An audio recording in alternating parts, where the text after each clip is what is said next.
So we want to welcome to the show longtime friend, and we are so ecstatic because this is someone who I personally would not be as nerdy as I am now with this man influencing my life from a young age. Welcome to the show, Stan Lozowski. I thank you so much for the intro. Look beautiful. Hi, Stan. Thank you. Love the red dress, and I love the long hair. Oh, boy, it's a pleasure to be talking with you after so many years apart. I grew up, I'm living right now in New Hyde Park, New York, which is about 1 minute over the Queens County line. I was born in Brooklyn. I grew up here in New Hyde Park. Always loved the area. When I grew up, all the kids on the block came from Brooklyn. And one kid came from Boston. I remember that. He rooted for the Red Sox. And everybody else was either a Yankee or a Dodger fan. But I grew up, and when I was young, I never realized how important this was. But I was born in 1941, 3 weeks after the Japanese attacked Pearl Harbor. I was born in Brooklyn. The following year, my father and mother would buy a home in New Hyde Park so that my dad could work at Sperry Gyroscope Corporation, and his company turned out gyroscopes for airplanes, ships, etc. Any rate, I was 1 year. I was a half a year old, I think, when my parents moved into the house in 1942. They bought the house. I found the receipt the other day. They bought the house for $3,999. And what happened is my grandmother, I'm half Polish, half Italian. My grandmother from Italy actually bought 3 houses in a row. And this was at the end of the Depression. The houses had been built in 1938. Nobody could afford them. So the whole block was empty until the beginning of World War II. Once the Japanese attacked Pearl Harbor, everybody who was working for Sperry Gyroscope Company bought homes in the area. And this is the area I grew up in. And I remember we had blackouts. I remember my father showing me black images of airplanes, and it could tell you what type of an airplane it was if you saw the silhouette. And at any rate, my fondest memory is at the end of World War II, we had a big block party. They lined up about 20 tables in the street, and the street at that time was just dirt. And the tables were all lined up, and I remember all the neighbors were at the party, and all I remember is everybody singing "Roll Out the Barrel," and my father was rolling out a barrel of beer. And I was young. I would have been, I would have been 4.5. I would have been 4.5 at the time, but that's a vivid memory. When I was 5, I had started kindergarten, and I never completed kindergarten. It turned out my doctor had a huge machine that took up the whole wall, and the machine would basically take an electrocardiogram of a person's heart and the way the blood, flowed. And what happened is he found out that I had I forget what they call it, mitral. No, I had a heart murmur. And because of the heart murmur, he advised my parents not to put me in school. So I grew up without going to school until the end of 4th grade. I missed 4 years of school. I was supposed to stay in bed and not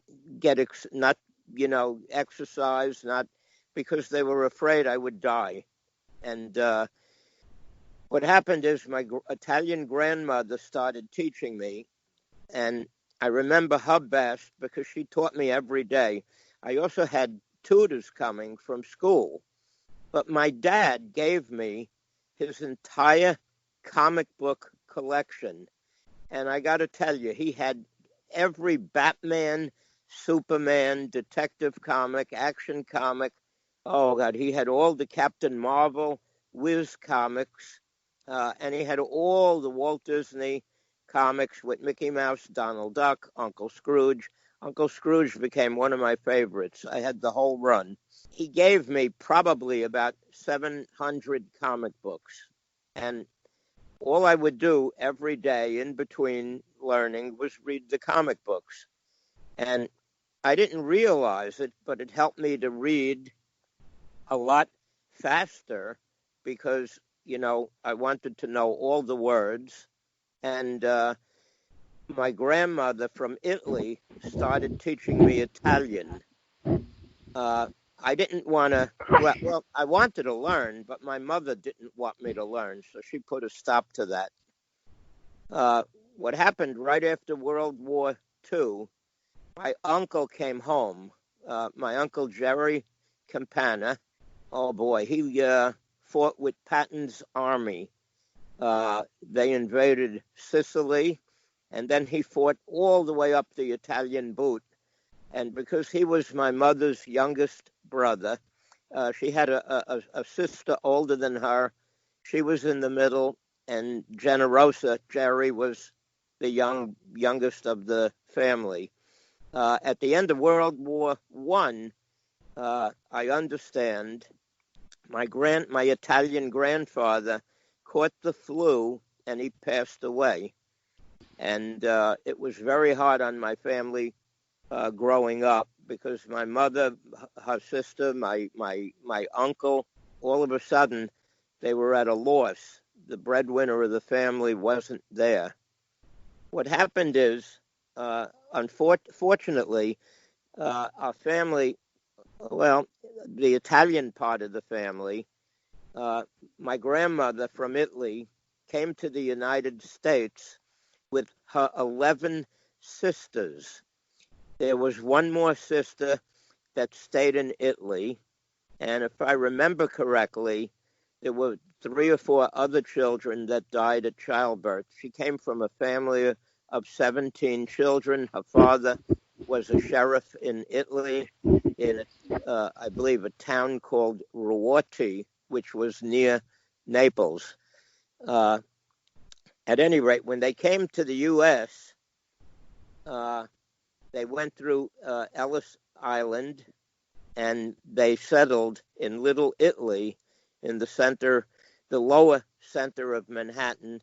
That's where my mother grew up.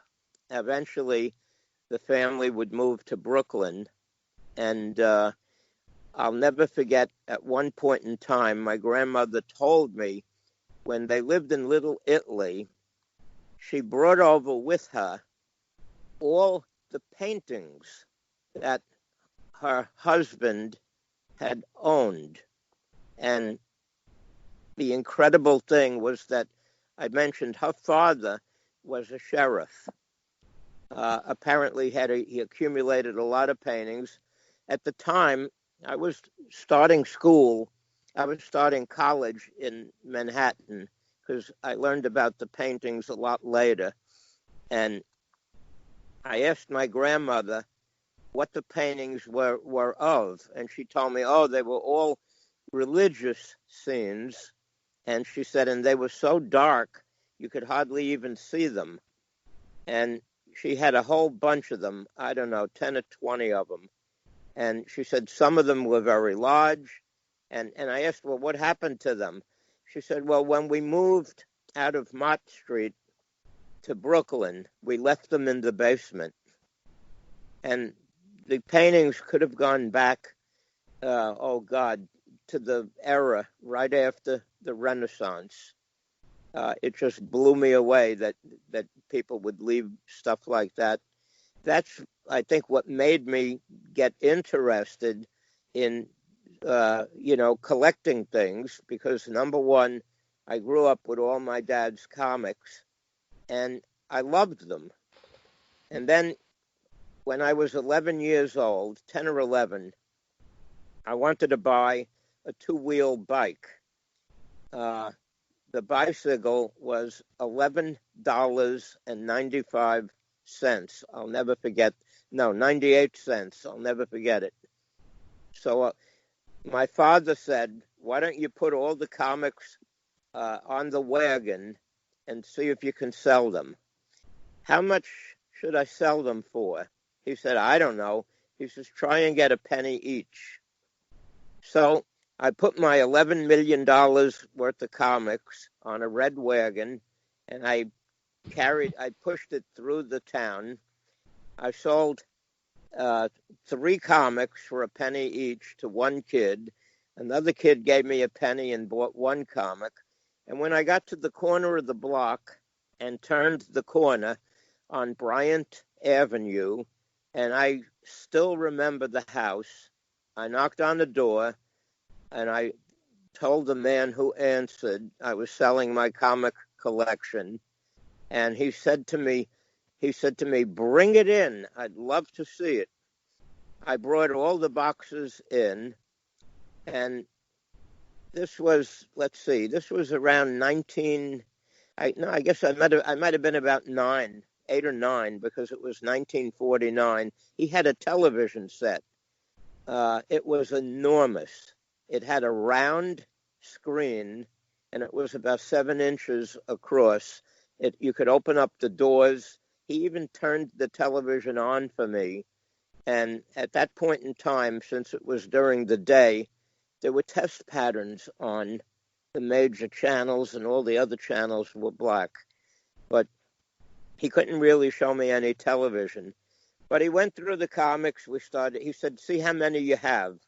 We kept counting. We got over 1,000, because after my father had given me his collection, he always bought me comics until I was about 7 or 8. And then he said, well, you're getting an allowance, so now you can buy your own comics. And I bought them, but I couldn't afford that many of them. They were 10 cents each.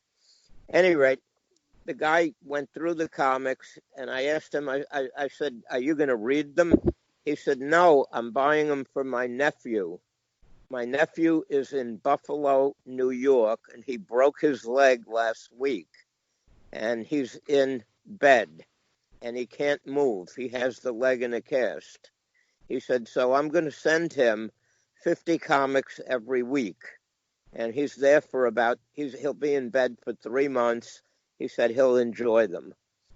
So that's where my $11 million in comics went, and I got $12 for them, because he knew I had told him I needed $11.98 to buy the bike.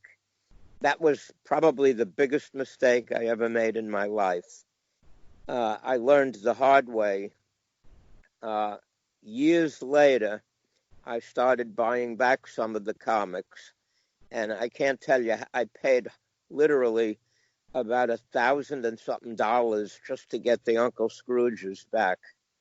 And the Batmans, the Supermans were even more costly. So I learned that basically no matter what you have, if you keep it, and if you keep it in good condition, it's usually worth something in the future, even if nobody wants it, because there are people who remember it.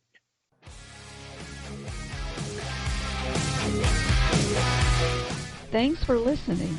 Make sure you hit that subscribe button and join our Facebook group. Live long, and may the force be with you.